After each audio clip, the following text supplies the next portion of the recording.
Terima kasih Anda masih bersama kami di Indonesia Bicara dan pemirsa, saat ini saya sudah terhubung dengan ada dua narasumber kami yang sudah tersambung melalui sambungan Skype. Ini ada Bapak Tri Yunis Miko, epidemiolog UI, dan juga ada Dr. Zubairi Zorban yang merupakan Ketua Satgas COVID-19 Ikatan Dokter Indonesia. Selamat malam Bapak-Bapak. Selamat malam Mbak Ilham. Selamat malam. Bagaimana kabarnya? Sehat? Alhamdulillah. Pastinya harus sehat ya Pak ya, harus berpikir positif supaya imunitas juga tetap terjaga ya Pak ya. Baik, Benar. terlebih dahulu ya, saya akan ke Pak Miko. Ini Pak Miko, terhitung dengan hari ini PSBB total DKI Jakarta sudah mulai diberlakukan. Namun ada yang berbeda, PSBB total kali ini berbeda jauh sebenarnya daripada PSBB total di awal. Karena memang ada pembukaan atau beberapa sektor usaha yang ternyata boleh dibuka, terutama ini salah satunya adalah mal. Nah, kalau menurut Pak Miko ini bagaimana Pak? Ya, jadi kalau kita bandingkan efektivitas PSBB sekarang dengan PSBB pertama kali, jauh lebih efektif ya PSBB yang pertama. Karena pada PSBB pertama, semua kementerian tutup, 10 sektor yang dibuka, kemudian toko-toko dan mal itu tutup. Nah, sekarang kementerian dibuka walau hanya 25%, kemudian toko-toko juga masih dibuka, 11 sektor yang diperbolehkan berjalan, kemudian mal-mal masih dibuka walaupun restorannya tidak boleh dine-in, dia harus pesan begitu. Jadi paling tidak PSBB sekarang mengurangi kerumunan kecuali ya 25% kementerian, kemudian toko-toko masih ada kerumunan. Ini masalahnya adalah apakah PSBB sekarang akan menghambat kepenuhan pasien COVID-19 di rumah sakit begitu, karena sisanya sekarang 20% begitu. Jadi apakah ini PSBB sekarang bisa menghambat itu? Kemudian juga bisa menghambat, yang kedua adalah puncak wabah yang pertama itu terjadi pada bulan April, itu positivity rate-nya itu 14%. Sekarang sudah hampir menyentuh 10-14% hariannya, maka mingguannya itu hampir menyentuh 14%. Jadi apakah puncak wabahnya akan terlampaui? Kemudian apakah kapasitas rumah sakitnya akan terlampaui dengan PSBB sekarang, karena itu amat tergantung kepatuhan masyarakatnya. Kalau masyarakat tidak patuh, cuman kasusnya akan terjadi banyakan di rumah dibanding di kantor, tapi toko-toko juga pasti masih memungkinkan terjadi kluster. Waktu itu aja pabrik masih ada memungkinkan terjadi kluster. Jadi saya takut dua hal itu tidak bisa dihambat dengan PSBB yang sekarang. Berarti artinya ini akan ada peluang peningkatan angka COVID-19 dengan PSBB total saat ini ya Pak ya? Masih ada peningkatan, mungkin kalau masyarakatnya tidak patuh, peningkatannya banyak di rumah begitu, kira-kira begitu. Klaster perumahan ya Pak ya. Baik, ya, saya beralih ke Dr. Zubairi. Dr. Zubairi, ini terkait dengan peningkatan dari angka COVID-19 di DKI Jakarta yang cukup drastis di bulan September ini, di awal September ini. Lalu tadi Gubernur Anies Baswedan mengerem mendadak dengan memberlakukan PSBB total. Apakah kebijakan ini cukup tepat, Pak? Iya, tepat sekali, karena jumlah kasus setiap hari naiknya 3.000-an, kemudian persentase kasus yang positif makin naik, tadinya 5%, 10%, sekarang udah jauh di atas 10%, jadi memang harus diambil tindakan yang lebih tegas. Lagi pula tempat tidur juga mulai penuh dari rumah sakit rujukan COVID.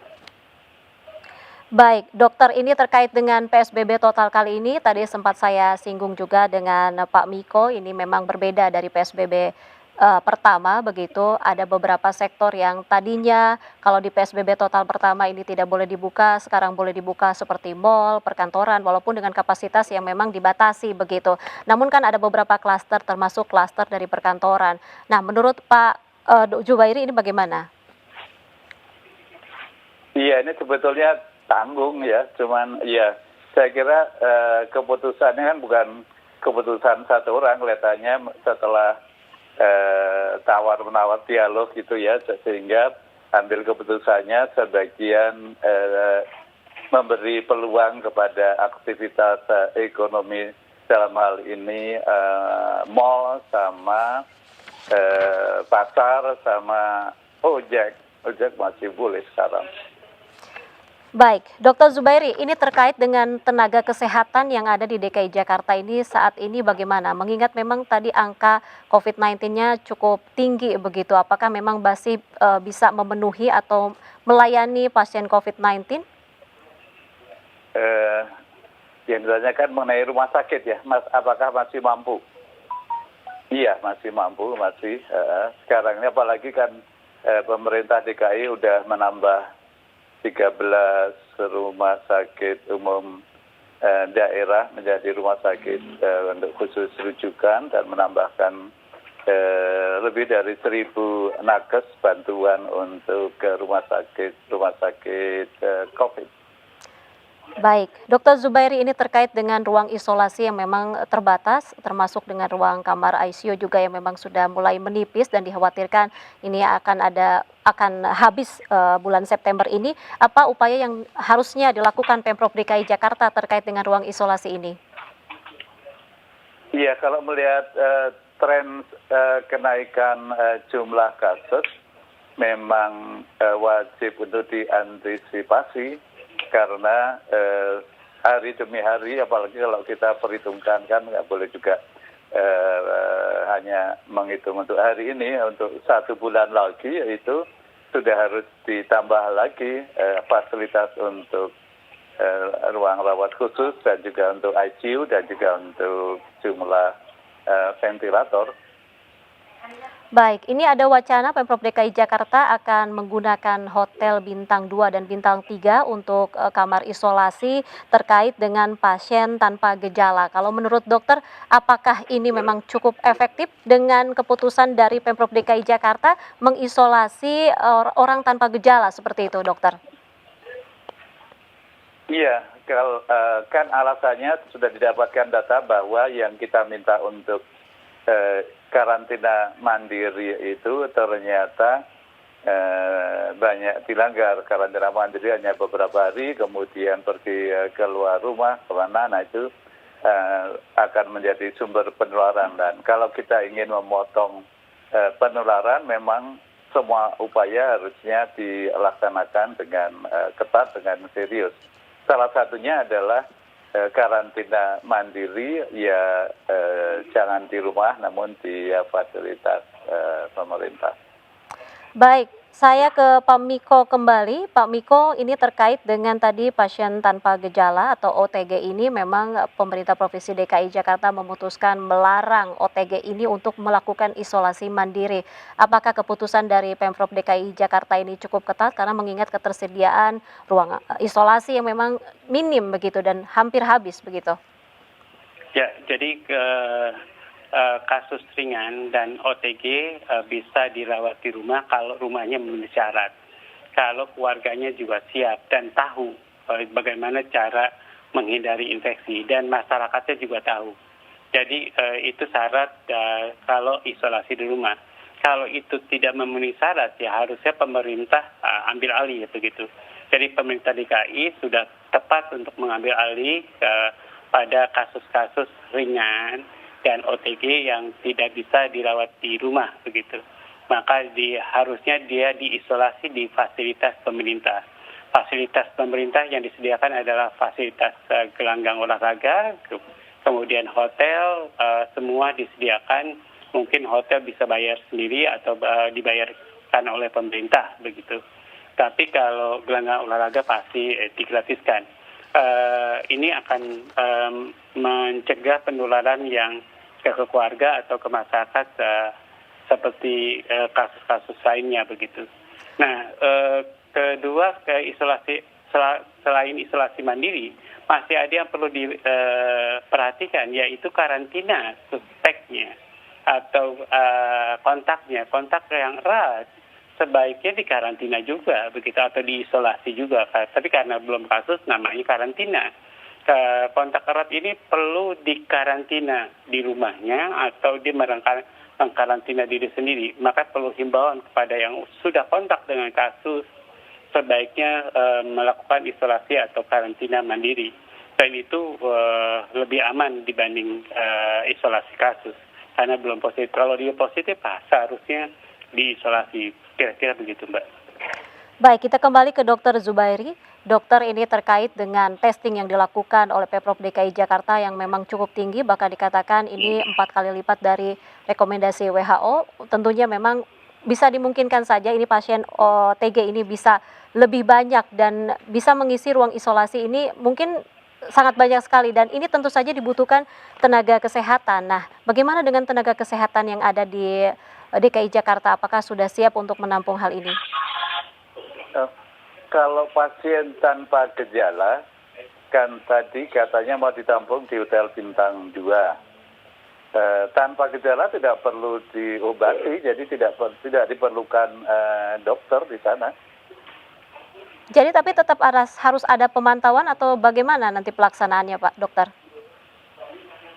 Kalau sebetulnya kan ini tujuannya agar tadinya tanpa gejala itu boleh di rumah, itu keputusan juga dari WHO. Nah, karena tidak bisa di rumah dan ada pelanggaran, maka kita menaruh di Hotel Bintang 2. Jadi tidak diperlukan tenaga kesehatan di sana, hanya sama seperti hotel biasa yang perlu 1-2 tenaga kesehatan saja kalau perlu. Jadi tidak wajib ada dokter di sana. Idealnya, Pak, terkait dengan pasien OTG ini bagaimana penanganannya dan memang harus berapa kali dilakukan testing terkait dengan kondisi daripada OTG itu sendiri? OTG tidak perlu testing lagi, kemudian kalau sudah katakanlah 10 hari nggak ada keluhan, maka rencananya kemudian bisa dipulangkan mestinya. Jadi paling lama 2 minggu mestinya kalau benar-benar OTG untuk supaya tetap tinggal di Hotel Bintang 2 tersebut. Baik. Jadi tidak perlu untuk memulangkan, tidak perlu tesnya positif, karena kalau misalnya OTG fisiknya bagus, nggak ada keluhan sama sekali, setelah 2 minggu misalnya dites, itu masih bisa positif swabnya. Namun positif itu tidak berarti bisa menular, karena positifnya adalah hanya positif pada sebagian dari virus. Artinya bukan virus total, sehingga walaupun misalnya positif setelah 2 minggu tetap tidak menular. Jadi kalau dites malah bikin bingung nanti. Baik, itu yang tidak diketahui oleh masyarakat, memang karena belakangan ini mengetahui pasien positif namun OTG tapi sudah khawatir tertular. Ternyata tidak mungkin bisa menularkan juga ya, Pak ya? OTG menular banget, karena itu harus diisolasi, karena itu harus dikarantina. Cuman setelah untuk memulangkan orang yang di karantina mandiri ini tidak harus perlu periksa swab lagi, tidak harus sampai swab negatif. Oh, nggak perlu sampai negatif ya, Pak? Berarti memang kalau sudah tanpa gejala, tanpa apapun, beberapa lama begitu sudah boleh beraktivitas seperti biasanya? Iya, setelah 2 minggu bisa beraktivitas, bisa pulang. Baik. Dr. Zubairi, ini terakhir, apa sebenarnya opsi lain mungkin bisa disampaikan dari IDI yang bisa diterapkan oleh Pemprov DKI Jakarta terkait dengan upaya menekan penyebaran COVID-19 di DKI Jakarta yang memang meningkat drastis belakangan ini? Ya, menurut saya bagus, bisa diacungin jempol, cuma tanggung. Jadi antara lain keluar masuk Jakarta tidak dibatasi sekarang kan. Jadi itu yang beda, yang penting. Satu, yang kedua yang ojek online, kemudian yang ketiga yang mall sama pasar. Jadi 3 itu, karena itu menurut saya wajib diawasi.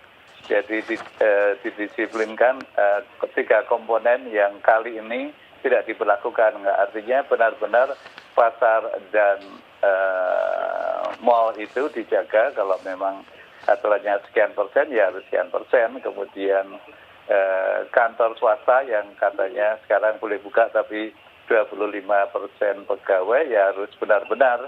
Kemudian demikian pula ojek online, dan yang paling penting keluar masuk Jakarta, saya kira kalau kita minta ini PSBB berarti tinggal di rumah, stay at home, maka harus ada sistem pengawasannya. Jadi percuma kalau kita bilang silahkan sebaiknya tinggal di rumah, namun tidak ada sistem untuk mengawasi benar-benar masyarakat kita sebagian besar tinggal di rumah dan hanya boleh keluar rumah kalau untuk keperluan yang khusus yang diizinkan. Baik, terima kasih Dr. Zubairi dari Ketua Satgas COVID-19 Ikatan Dokter Indonesia telah berbagi informasi bersama kami malam ini di Indonesia Bicara. Mudah-mudahan tadi yang diharapkan oleh dokter, semua yang diupayakan oleh baik pemerintah ataupun kita sendiri terkait dengan menekan penyebaran COVID-19 juga bisa terlihat hasilnya nanti ya Pak. Terima kasih dan selamat malam. Namun sementara ini Pak Miko nanti tahan dulu karena kami masih akan berbincang usai jeda. Tetaplah bersama kami di Indonesia Bicara.